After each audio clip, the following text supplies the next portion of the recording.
তো ইউটিউব দর্শক চলে আসলাম আপনাদের মাঝে আরেকটি নতুন ভিডিও নিয়ে। আমরা আজকে আলোচনা করব, ক্যামেরাটা ফোকাস করে ভালো করে ধরবে, ঠিক আছে, যেন আমাকে দেখা যায় এবং গাছটা সহ দেখা যায়।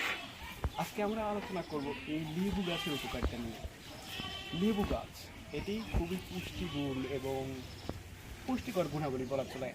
এটা আসলে প্রতিটা বাড়িতেই থাকা দরকার। একটা আদর্শ বাড়ি যে বাড়ি, তো সেই বাড়িতে একটা লেবু গাছ থাকা দরকার।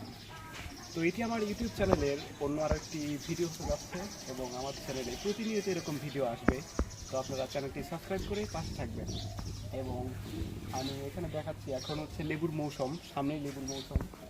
এখানে দেখা যাচ্ছে বেশ কিছু ছোট ছোট লেবু ধরেছে। লেবুটা ফোকাস করবেন, লেবুটা দেখা যাচ্ছে কি? এই ক্যামেরা জুম করতেছেন, একটু ঘুরে ঘুরে ভিডিও রেকর্ড করা লাগে, ঠিক আছে? তো দেখবেন এখানে অনেকগুলো লেবু ধরেছে, এই যে বাতাবি লেবু।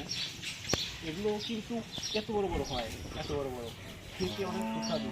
বিশেষ করে গ্রীষ্মকালে গরমের সময় যখন পরিষ্কার করে সবাই ক্লান্ত, এটা দিয়ে শরবত বানিয়ে খাওয়া হয়, যেটা শরীরের জন্য খুবই পুষ্টিকর। দেখুন আমি হেলদি অনেকটা।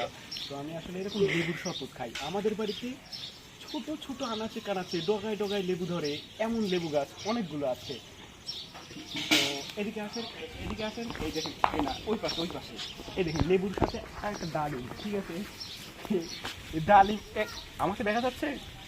হ্যাঁ, ডালিমও খুবই পুষ্টিকর খাবার। এটা আমার মা চলে এসেছে, আমার একটু হাসি পাচ্ছে, তারপরে আমি আবার বলছি, ডালিম খুবই পুষ্টিকর খাবার। এবং দেখুন আমাদের গাছে কতগুলো, আমাদের শত শত কোটি কোটি ডালিম ধরে। একদম চারপাশটা একটু ঘুরিয়ে দেখাও।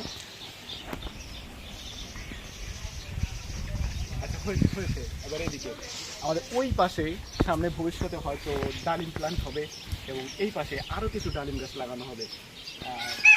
আমার নানি ইতিমধ্যে ডালিম গাছের সাথে দাঁড়িয়ে আছে। তো আমরা দেখা হবে পরবর্তী আরও একটি ভিডিওতে। তখন এই ডালিমগুলো পেকে পেকে লাল টসটসে হয়ে যাবে, তখন আমরা আরও একটি ভিডিও বানাবো। আজকে